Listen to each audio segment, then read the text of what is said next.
ömrümün başlan yerine. Qaragol çağalık yadıma düşer.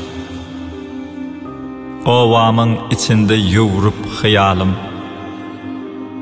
içimde yat olan duyguyum gülüşer. Ulular altalar oyuncağımıdı.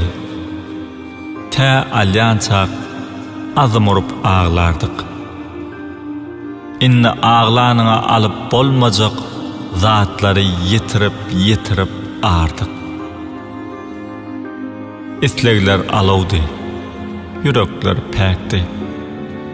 Geçmişimiz yoktu, gözler ötkürdü.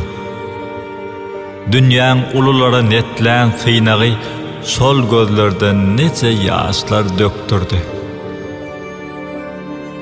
Bezzatlığımı çeken merdem dıyızımda çağalığın biten yarası yatır. Ol oğunacak eken yüreğimin veliğin yaralar ne em ne de yıl bitir.